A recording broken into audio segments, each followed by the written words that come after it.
Vamos a empezar en Romanos capítulo 3.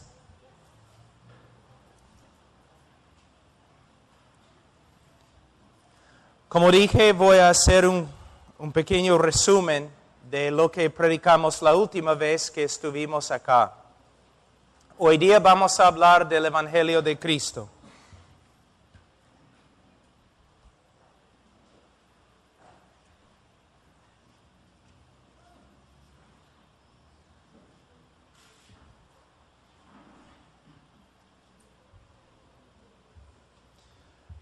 Para empezar, vamos a empezar en Romanos capítulo 3, pero como una introducción me gustaría leer un texto del libro de Gálatas capítulo 1.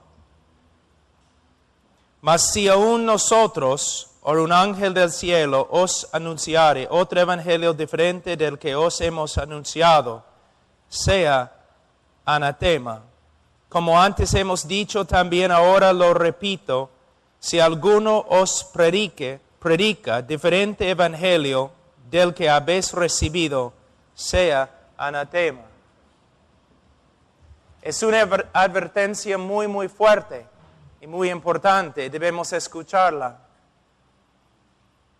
En el día de hoy hemos reducido el evangelio a algunas leyes espirituales o 4 cosas o 5 cosas que Dios quiere que sepas.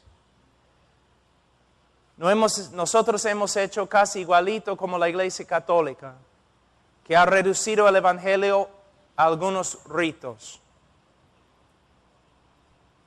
Si nosotros somos pastores y predicadores, principalmente somos predicadores del Evangelio de Cristo. No es un mensaje sencillo, es el mensaje más importante y más profundo que existe en las Escrituras. Pero vamos a ver un ratito lo que nosotros hacemos en el discipulado. Predicamos un sermón. Pedimos a las personas que pasen adelante.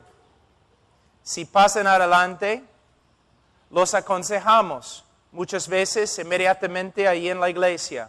5 minutos, 10 minutos. Mientras la congregación está cantando, estamos allí aconsejando. Después de 5 o 10 minutos, presentamos a los que han pasado adelante con las siguientes palabras. Hermanos, debemos regocijarnos porque hoy día 4 personas recibieron a Cristo, ahora son salvas y son parte de la familia de Dios.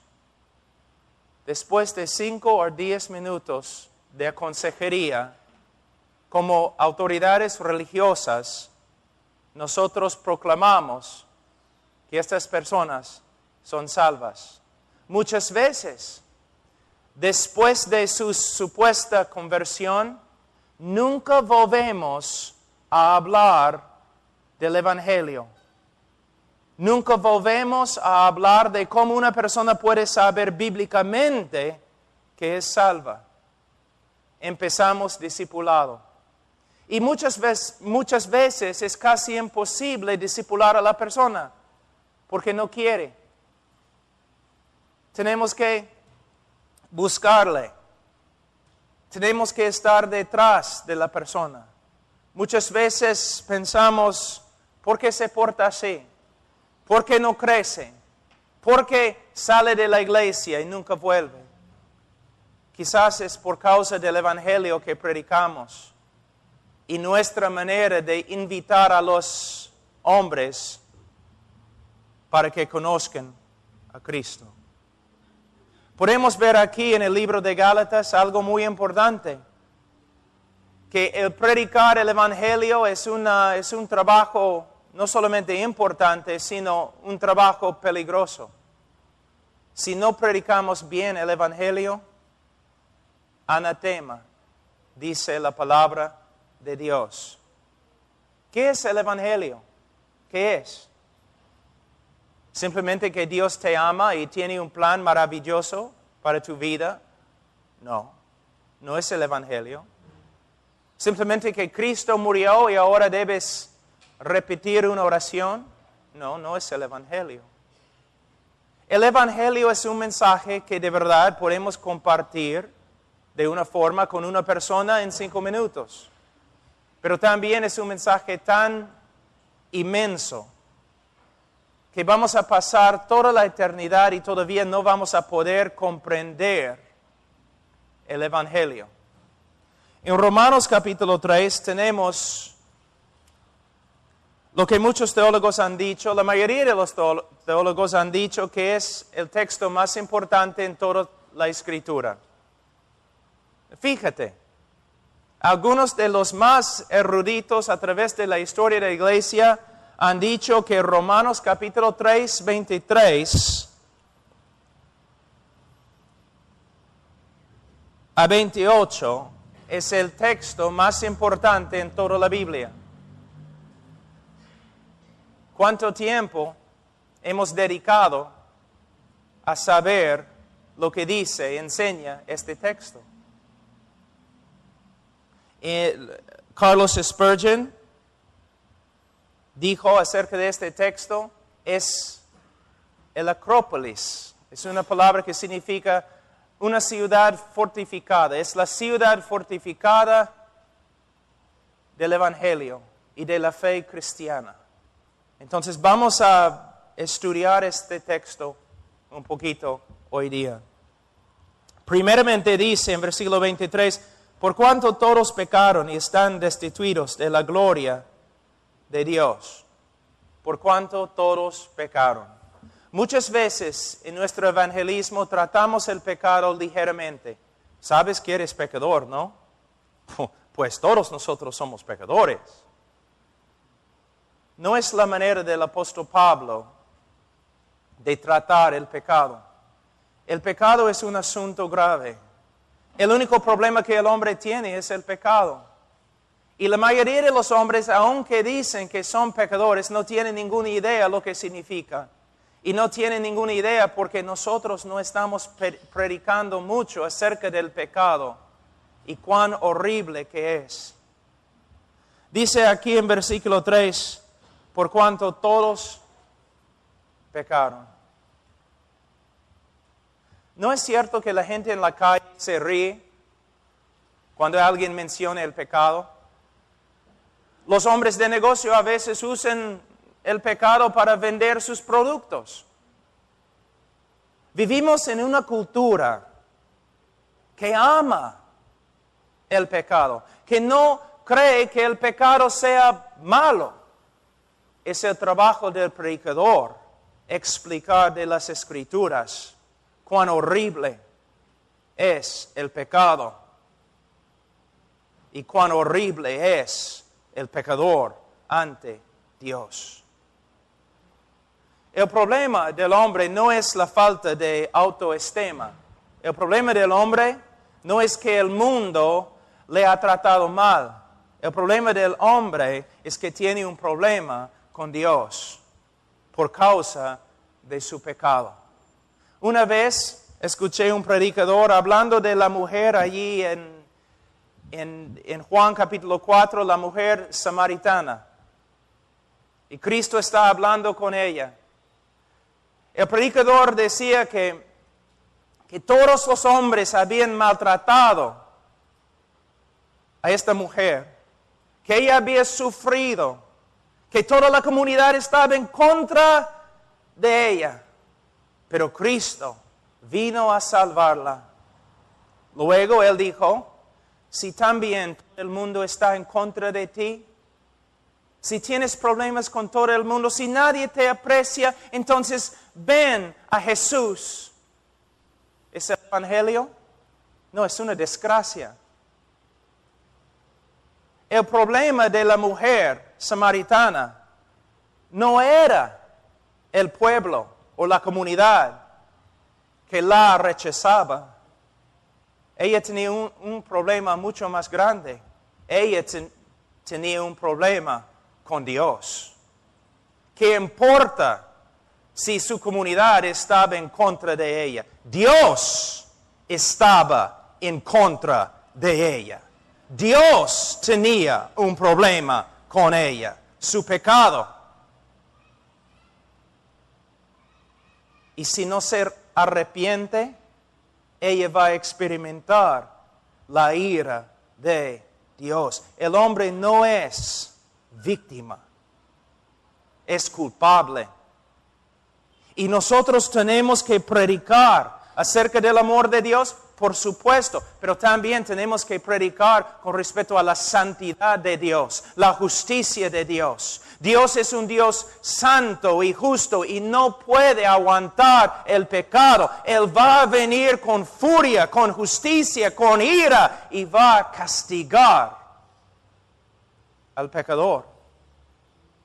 Muchas veces decimos, yo escucho personas diciendo, soy salvo. Yo siempre pregunto, ¿de qué? ¿De qué?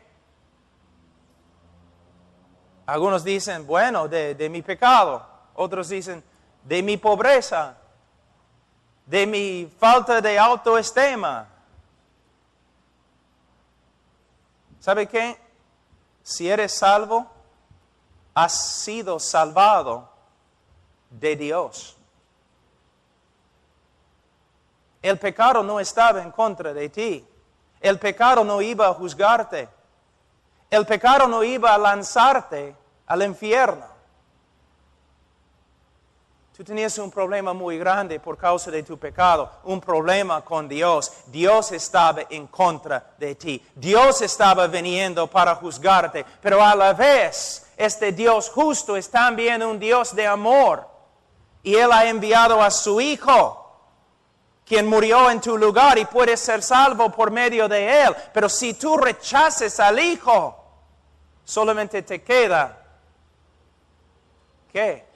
El juicio de Dios. Ahora, un problema muy grande que yo estaba compartiendo esta mañana es que nosotros no nos damos cuenta cuán pecador es el hombre. No entendemos que el hombre es malo desde su nacimiento.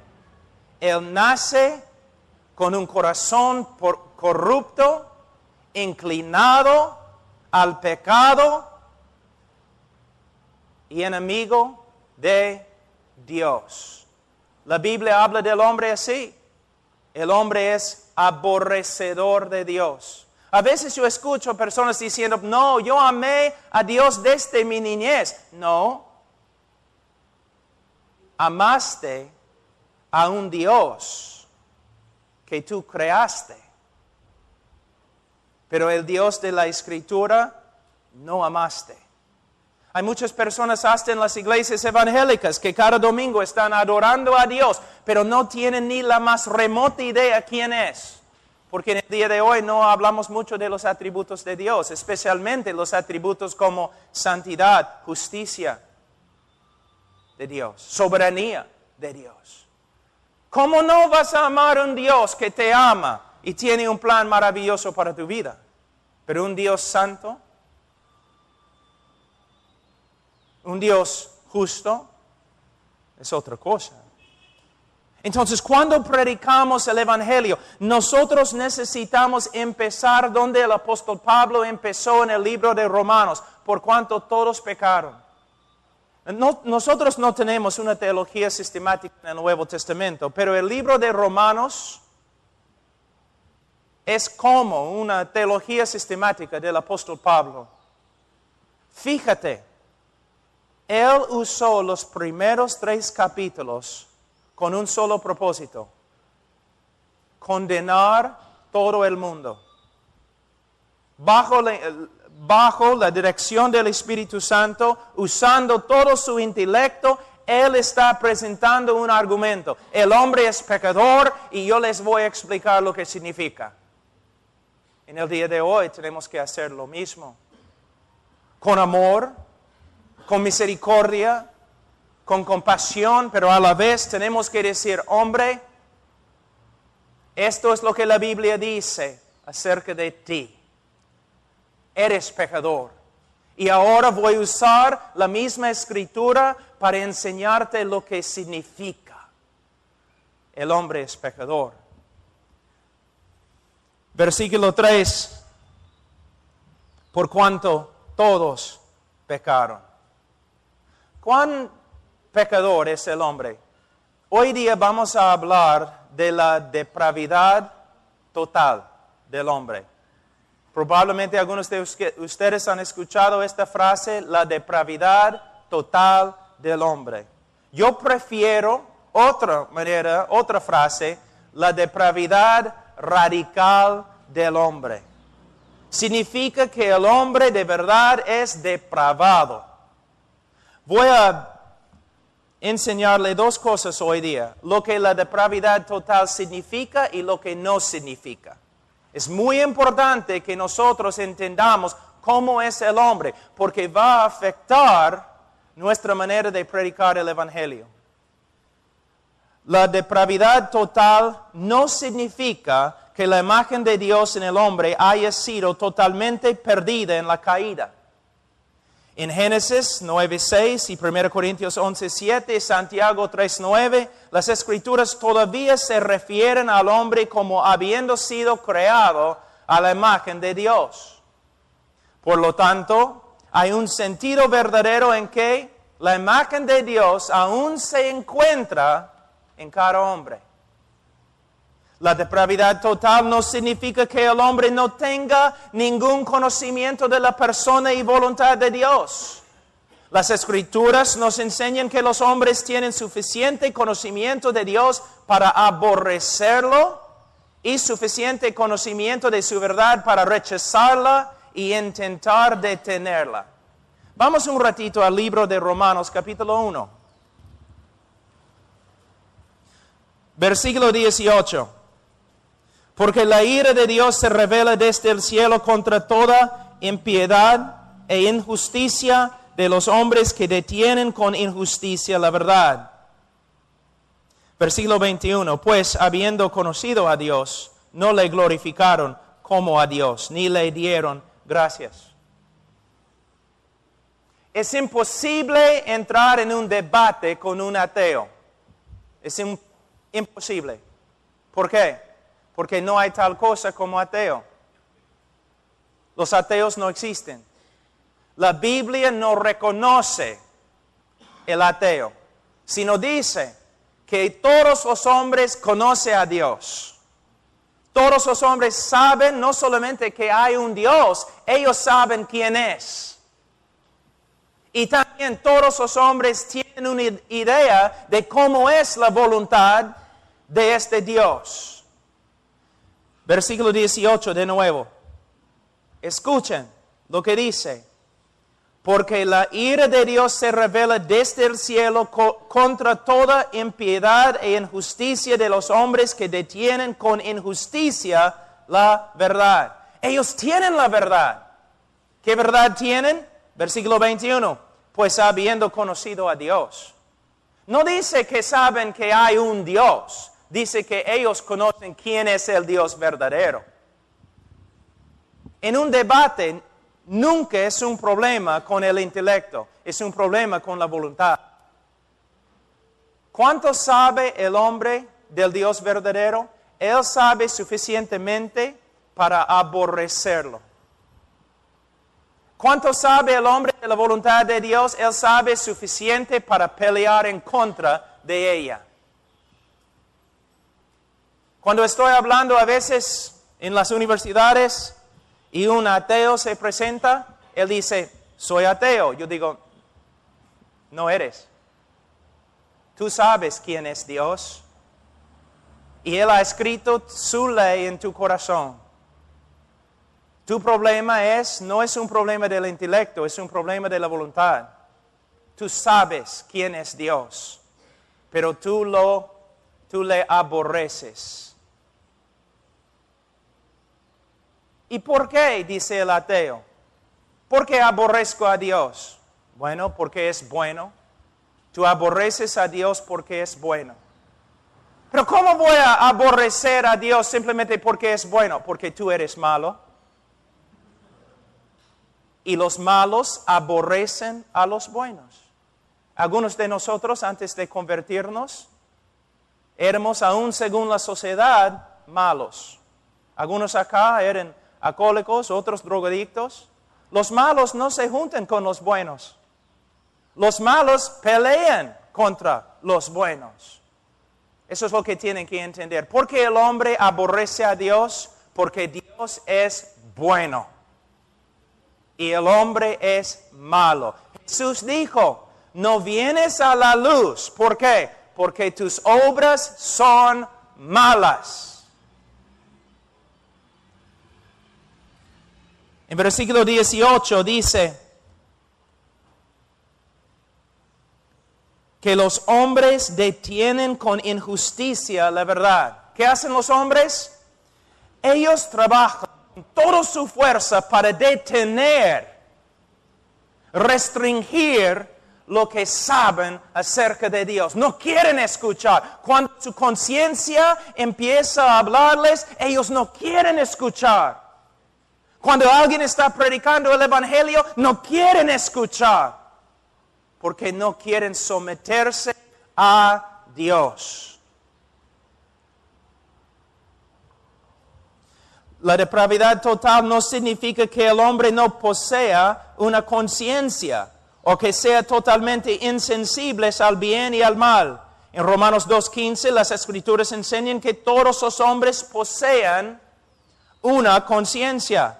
Si no ha sido cauterizada, conforme a 1 Timoteo capítulo 4 versículo 2, tal conciencia puede guiar al hombre a admirar virtud y actos nobles. Vamos a Romanos capítulo 2 versículo 15. O vamos a empezar en versículo 14. Porque cuando los gentiles que no tienen ley hacen por naturaleza lo que es de la ley, estos aunque no tengan ley, son ley para sí mismos, mostrando la obra de la ley escrita en sus corazones, dando testimonio su conciencia y acusándoles o defendiéndoles sus razonamientos. ¿No es interesante que puedes viajar por todo el mundo, puedes visitar un montón de diferentes culturas y vas a encontrar algo muy parecido entre ellos, su ley? Todas las culturas saben que está mal mentir. Todas las culturas están de acuerdo. No es correcto matar. No es correcto tomar la mujer de otro hombre. ¿Por qué tenemos un acuerdo con respecto a lo que está bien y lo que está mal? Porque Dios ha escrito su ley en el corazón de cada hombre. Y también Dios ha dado una conciencia al hombre. Por esta causa los pecadores quieren juntarse siempre. Quieren estar con otros pecadores. Porque cuando están a solas, su conciencia les clama, les reclama. Estás mal, estás mal, estás mal. Entonces ellos quieren ir con otros pecadores para silenciar, callar su conciencia y convencerles que lo que están haciendo no está mal. Por eso los homosexuales siempre van a grupos, se llaman grupos de apoyo, ¿no? Se juntan para apoyarse el uno al otro, para consolarse el uno al otro. ¿Por qué? Porque cuando están a solas, su conciencia está gritando, estás en pecado, estás en pecado, estás en pecado. Por eso se juntan y en su compañerismo intentan restringir lo que saben es la verdad. Entonces el hombre, aunque está sufriendo de depravidad total, él tiene conciencia. La depravidad total no significa que el hombre sea incapaz de demostrar virtud. Hay hombres que aman a su familia, sacrifican su propia vida para salvar a otros y hacen grandes obras de generosidad. Se reconoce que los hombres son capaces de amar a otros, servir a su patria y aún llevar a cabo obras religiosas. Pero lo que vamos a ver es que los hombres, cuando hacen obras de virtud, cuando se portan bien, nunca es para la gloria de Dios. Nunca es porque aman a Dios.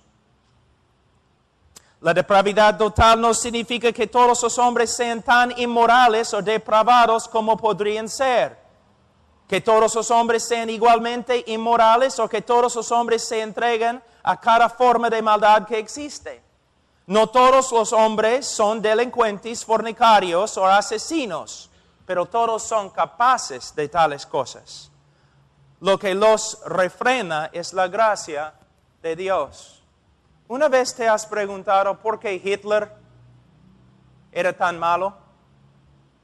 ¿Por qué Hitler era tan malo? Durante su niñez, él jugaba allí con sus juguetes, como cualquier otro niño. ¿Cómo es que llegó a ser tan malo? Mejor pregunta. ¿Por qué no eres tú peor que Hitler? ¿Cuál es la diferencia entre tú y Hitler? La Biblia nos enseña solamente la gracia de Dios. Antes de su conversión, si un hombre es mejor que Hitler, es solamente porque la gracia de Dios refrena su maldad. Hitler no es un fenómeno. Todos nosotros seríamos peores que Hitler si no fuera por la gracia de Dios. La gracia de Dios restringe el pecado del hombre inconverso. Si no fuera así, todo el mundo sería destruido y no habría oportunidad de redención para nadie. Entonces Dios restringe en su soberanía la maldad del hombre y también en su soberanía Él puede soltar a algunos hombres para que sean como Hitler, como Faraón, como Mussolini. Tú dices, pero Dios no tiene el derecho de hacer eso. Sí, tiene el derecho de hacerlo. ¿Quién te dijo tales cosas? Dios sería culpable si Él corrompiera a Hitler. Pero no, Dios no ha corrompido a Hitler. Hitler era corrompido, corrupto. Dios, en su soberanía, simplemente dirigió la corrupción del hombre. Dios puede hacer lo que quiere con el hombre corrupto. Para su propia gloria, Él restringe la maldad de algunos hombres y para su propia gloria, Él suelta a algunos hombres para que sean lo que son, para que manifiesten lo que son. Es la soberanía de Dios. Ahora, ¿qué significa la depravidad total? Significa que la imagen de Dios en el hombre ha sido seriamente desfigurada y que la corrupción moral ha contaminado la persona entera. El cuerpo, la razón, las emociones y la voluntad. Que la corrupción moral ha pasado por todo el ser humano y todo lo que es corrupto. También significa que el hombre nace con una propensión o inclinación hacia el pecado. Todos los hombres son capaces de la más grande maldad, los crímenes más indecibles y las perversiones más vergonzosas. Todos. El problema es que no creemos, no lo creemos. Siempre estamos diciendo, cuando vemos un drogadicto en la calle, una prostituta en la calle, nosotros decimos, yo sería igual si no fuera por la gracia de Dios. ¿Qué estás diciendo?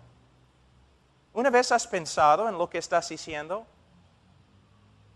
Que en su soberanía Dios te ha dado gracia que no les ha dado a ellos. ¿Dios no les ha dado a ellos gracia también? Entonces, con tu misma boca estás hablando de la soberanía de Dios. Yo no he hecho nada, pero por la gracia de Dios yo no soy prostituta, yo no soy ladrón, yo no soy asesino. Por la gracia de Dios sí, tienes razón, pero es una gracia soberana. Si no fuera por la gracia de Dios, seríamos monstruos. Monstruos. 1000 veces peores que Hitler, pero no lo creemos. Nosotros pensamos que hay un chispe, un fuego, algo bueno dentro del hombre. No es lo que la Biblia dice. Totalmente, radicalmente depravado. Les voy a dar una ilustración que no les va a gustar. Yo tengo una hija de 6 meses. Vamos a decir que ella tiene 18 meses. Yo la tengo aquí en mis brazos y ella ve mi reloj, ¿no? Y ella extiende la mano y agarra mi reloj. Y yo digo, no, hija, no. De nuevo lo hace. Y yo, no, hija, no. ¿Qué hace ella? Ella dice, tienes razón, papá. No. Ella sigue, ¿no? Empieza a llorar, ¿no es cierto? Empieza a torcer su cuerpo. Ella quiere el reloj. Y si mi hija tuviera la fuerza de un chibolo de 18 años, ella me mataría y me quitaría el reloj y saldría del cuarto sin vergüenza o tristeza. Si no fuera por la gracia de Dios, y este es tu problema en evangelismo, no lo crees. Tú crees que hay algo bueno en el hombre, es porque eres humanista. La Biblia dice, no. Hitler es solamente un ejemplo chiquitito de lo que somos nosotros fuera de la gracia de Dios. Y cuando predicamos el Evangelio, debemos rogar que la gente se arrepienta con lágrimas, como Jorge Whitfield predicando a 30,000 personas sin micrófono, afuera en el campo, con sangre saliendo de su boca, gritando, arrepiéntete. Pero a la vez no vamos a usar trucos y otras cosas para manipular a la gente. ¿Por qué? Ningún hombre puede ser salvo a menos que el Espíritu de Dios lo levante de los muertos y cambie su corazón totalmente. Por eso, no somos vendedores, somos profetas.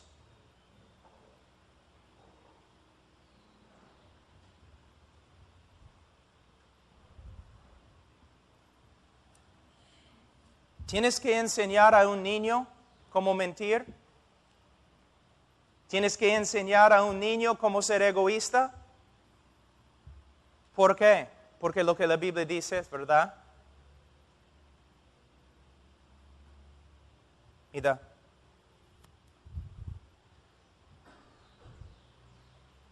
¿Cómo sería este mundo en este momento si Dios retirara su gracia? Si Dios dejara de restringir la maldad de los hombres, sería como un infierno. Una ilustración, mis hijos de nuevo. Yo amo a mis hijos.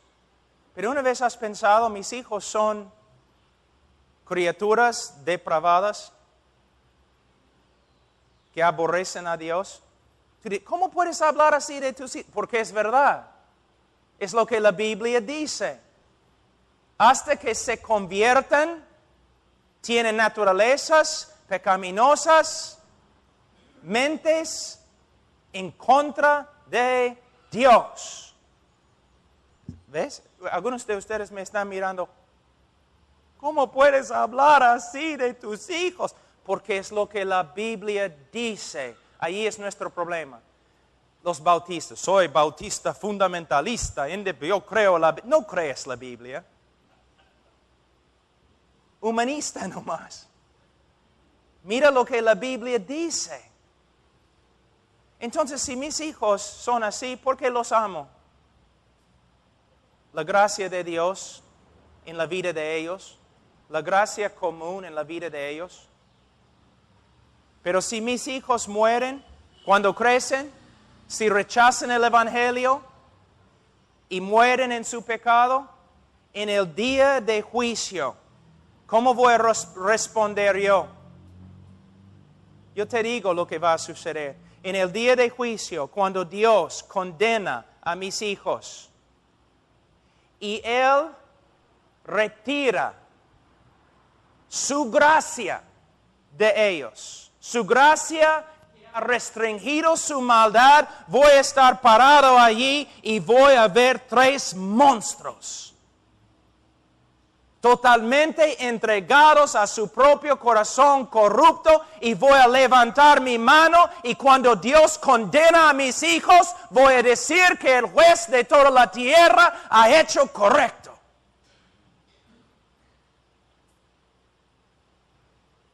Un día yo estaba orando, Señor, solo quiero que mis hijos te glorifiquen. Después de orar así, empecé a pensar en las Escrituras y me di cuenta, mis hijos van a glorificar a Dios. Van a glorificar a Dios como ejemplos de su misericordia en el cielo, o mis hijos van a glorificar a Dios como ejemplos de justicia en el infierno, pero mis hijos van a glorificar a Dios. ¿No te gusta, no? Porque somos humanistas. Pensamos más en el hombre. Si Dios no hubiera enviado un Salvador a nosotros, si todos nosotros fuéramos al infierno, Dios sería justo. Si tú dices no, entonces tengo una pregunta. ¿Te das cuenta que los ángeles cayeron y Dios nunca les envió un Salvador? ¿Te das cuenta?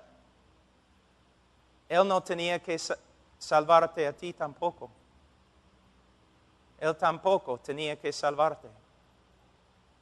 Estoy diciendo cosas bien difíciles. Pero el problema es, en el día de hoy, no nos damos cuenta cuán humanista que somos. Que el mundo y la iglesia y todo lo que Dios hace gira alrededor del hombre. El hombre es el centro del universo. No, Dios es el centro del universo. Y el hombre es una criatura caída y totalmente depravada. Cuando vemos el hombre así, empezamos a apreciar el amor de Dios. Tengo una pregunta, ¿dónde están las estrellas? ¿Alguien ha venido con un ladrón del centro de Lima, los ha robado? ¿Dónde están las estrellas? Están ahí, en el mismo lugar como en la noche. ¿Por qué no podemos ver las estrellas y su belleza? Porque no hay oscuridad.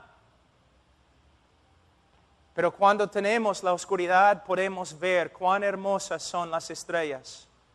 No puedes apreciar la gracia de Dios hasta que veas la oscuridad del hombre.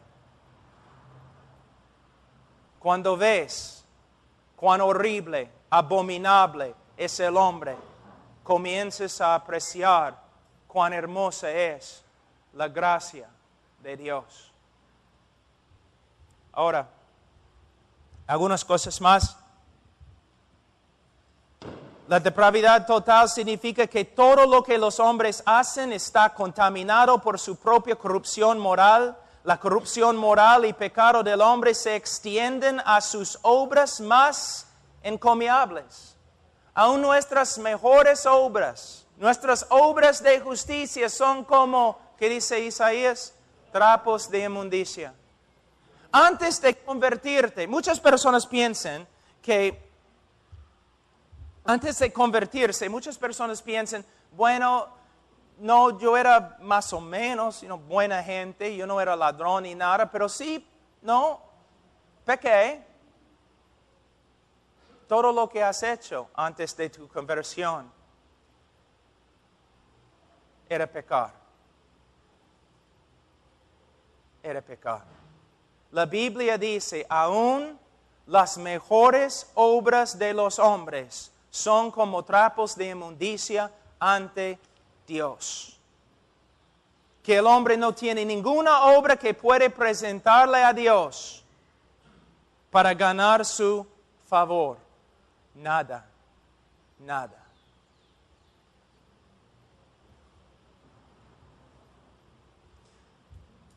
La depravidad total significa que las obras de los hombres no son, este es importante, extremadamente importante, que las obras de los hombres antes de su conversión no son el resultado de su amor para con Dios o un deseo de obedecer sus mandamientos. Ningún hombre ama a Dios de una manera digna o como su ley demanda. Tampoco hay un hombre que glorifique a Dios en pensamiento, palabra y obra. Todos los hombres se prefieren a sí mismos que a Dios, 2 Timoteo 3, 2 a 4. Todas las obras de generosidad, heroísmo, lealtad y devoción religiosa son el resultado del amor del hombre para con sí mismo, pero no de un amor verdadero y sincero para con Dios. Wow. Tengo una parábola para ti. Vamos a decir que hay un ateo que vive en Lima y tiene un enemigo en Trujillo.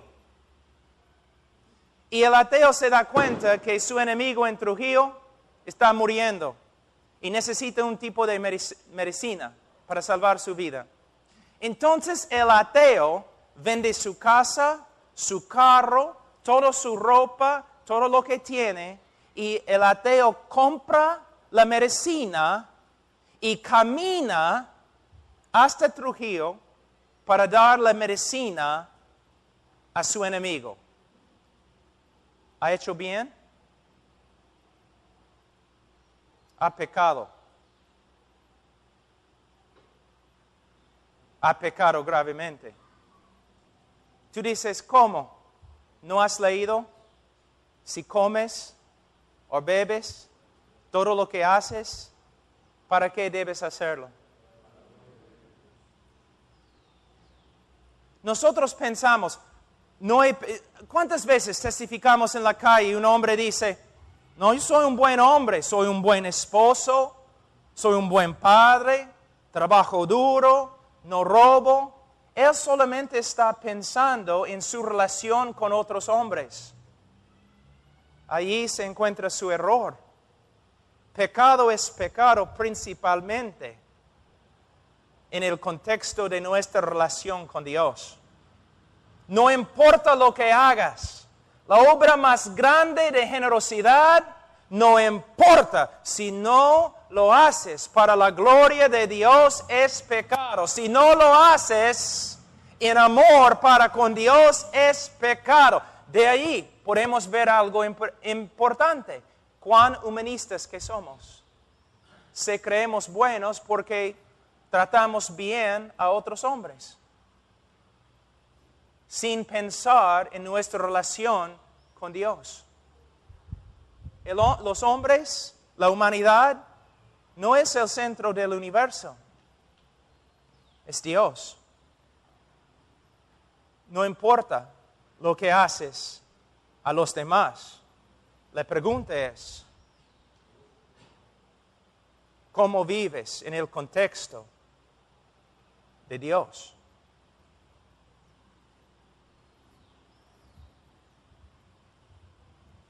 La depravidad total significa que la mente del hombre es hostil hacia Dios. No puede sujetarse a la voluntad de Dios y no puede agradar a Dios. El hombre no puede hacerlo. Romanos 8, todo el capítulo casi habla de esta verdad. La mente del hombre, vamos a leer Romanos capítulo 8, versículo 7.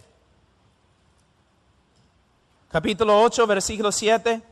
Por cuanto los designios de la carne son enemistad contra Dios, porque no se sujetan a la ley de Dios, ni tampoco pueden, y los que viven según la carne no pueden agradar a Dios. Lo que quiere decir es, un hombre inconverso no puede agradar a Dios. ¿Por qué? porque su mente se describe acá enemistad contra Dios. Por eso en el libro de Romanos capítulo 1 Pablo habla de los hombres diciendo que son aborrecedores de Dios antes de convertirse. La depravidad total significa que la humanidad está inclinada a más y más corrupción moral y que esta deterioración sería aún más rápida si no fuera por la gracia de Dios que detiene la maldad de los hombres. Algunos de ustedes aquí que tienen más que 50 años, solamente tienen que comparar las acciones y actitudes de los jóvenes en el día de hoy con los actos y actitudes de los jóvenes hace 50 años. ¿No es cierto que nuestra sociedad está degenerándose? La televisión, ahora lo que se ve en la televisión, solamente 20 años atrás era contra la ley. Pornografía en la calle.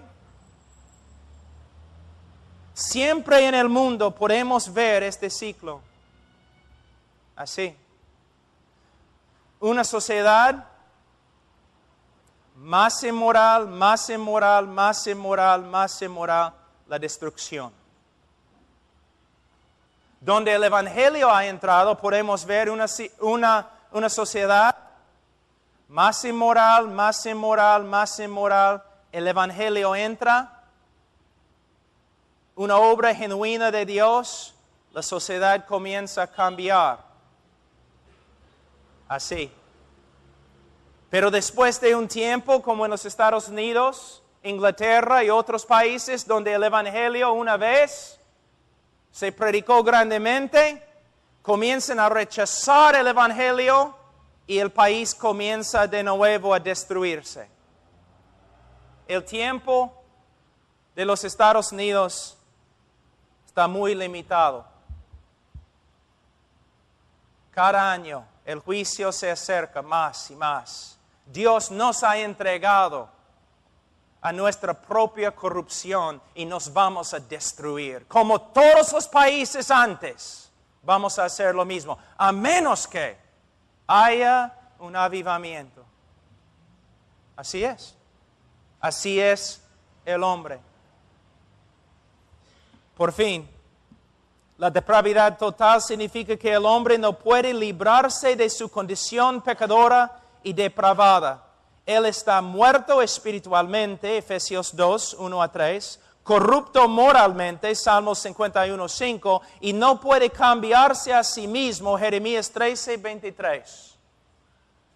El hombre, la Biblia dice, es una criatura depravada. Ahora, me gustaría explicar algo que es muy importante, muy importante. Voy a encontrarlo en mis notas aquí. Vamos a hablar un ratito de la incapacidad del hombre. Que el hombre no puede hacer el bien, no puede acercarse a Dios y no puede reformarse o cambiarse. Ahora, hay un problema en lo que he dicho. Cristo mismo dijo que el hombre no puede venir a Dios a menos que el Padre, ¿qué? ¿Sí? No puede. Entonces, muchos de los cristianos contemporáneos y humanistas, ellos dicen, bueno, si el hombre no puede acercarse a Dios, si el hombre no puede arrepentirse, si el hombre no puede creer, entonces el hombre no es responsable. ¿Cómo puede Dios juzgar al hombre si él no puede? Vamos a Génesis, capítulo 37. ¿Qué significa, qué quieren decir los teólogos cuando dicen que el hombre no puede. Génesis 37, versículo 4. Hablando de los hermanos de José, las Escrituras dicen, y viendo sus hermanos que su padre lo amaba más, a José, que a todos sus hermanos le aborrecían y no podían hablarle pacíficamente. Mira, dice que los hermanos de José no podían hablarle pacíficamente. No podían, es la palabra. No podían. Ahora, tengo una pregunta. ¿Ellos tenían bocas? ¿Tenían lenguas? ¿Los hermanos podían hablar? ¿Sí? Entonces, ¿cómo puede la Escritura decir que ellos no podían hablarle pacíficamente?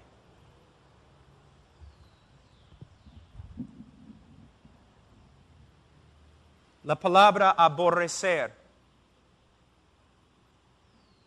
Ellos no podían hablarle pacíficamente porque ellos le aborrecían.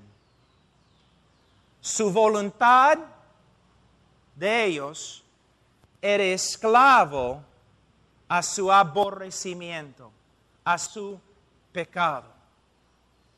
Una vez, quizás aconsejando, pastor, has hablado con una mujer o un hombre que tiene rencor en su corazón contra otro hombre o otra mujer, y como pastor tú dices, mira, tú tienes que perdonar a esa persona que ha pecado contra ti. Y la respuesta de la persona, no puedo.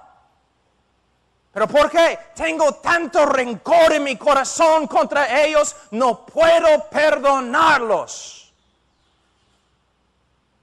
¿Por qué el hombre no puede arrepentirse? Porque odia a Dios. ¿Por qué el hombre no puede creer? Porque odia a Dios. ¿Por qué el hombre no puede acercarse a Dios? Como dijo Jesús, porque el hombre tiene tanto odio en su corazón contra Dios que simplemente no puede. Su voluntad es esclava a su naturaleza. Él tiene una naturaleza pecadora. La Biblia dice, él odia a Dios.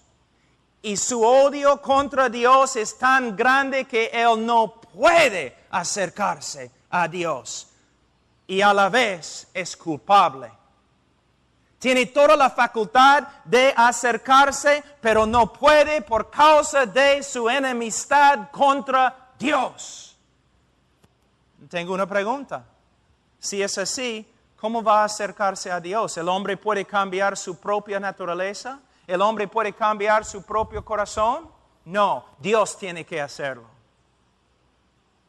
Por eso en Ezequiel Dios dice, yo voy a quitarte tu corazón de piedra que no puede responder a mí, y yo voy a darte un corazón de carne, sensible, que puede responder a mí.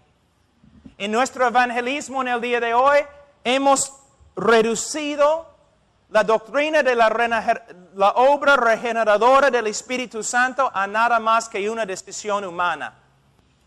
Pensamos que podemos no convencer y podemos manipular a las multitudes para que levanten la mano, para que tomen su decisión y luego sus vidas no cambien para nada. Y no nos damos cuenta que estamos predicando un evangelio diferente. Predicamos el evangelio, que Cristo murió bajo la ira de Dios para satisfacer la justicia de Dios.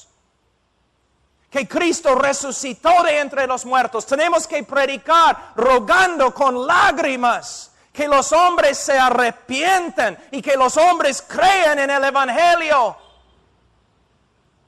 Pero no debemos reducir el evangelio a 4 leyes espirituales. Tampoco debemos reducir una invitación a nada más que ¿Quieres repetir esta oración conmigo? ¿Quieres tomar tu decisión? Porque tú puedes tomar tu decisión todo el día y todavía probablemente no vas a ser salvo. Porque la salvación es más que una decisión humana. Es una decisión humana, pero es mucho más.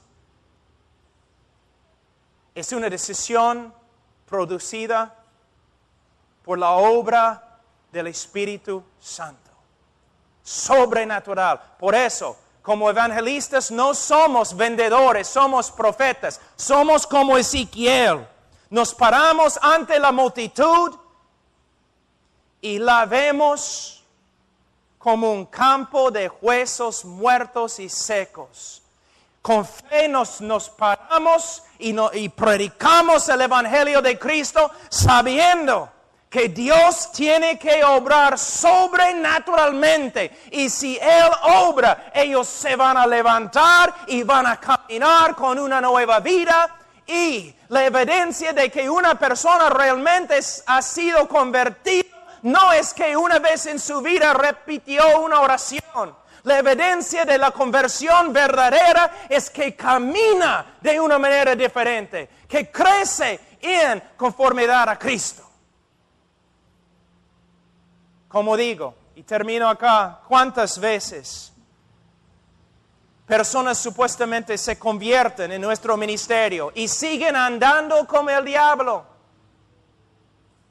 Y nosotros nos acercamos a ellos diciendo, bueno, eres cristiano ahora, debes caminar de una forma diferente.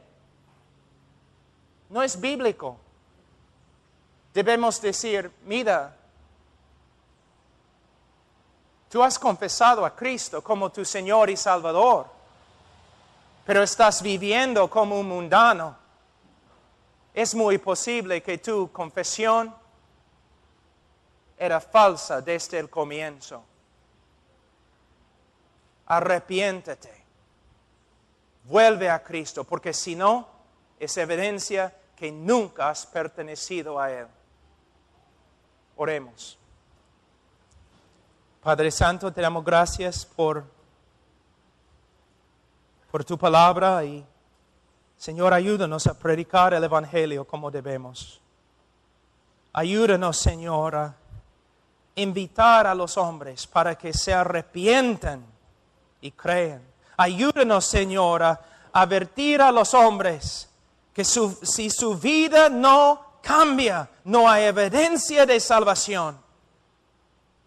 Oh, Señor, tanta gente perdida, tantos pueblos sin el Evangelio. Ayúdanos, Señor, a ir, pero a ir con un Evangelio bíblico y correcto. En el nombre de Cristo Jesús. Amén.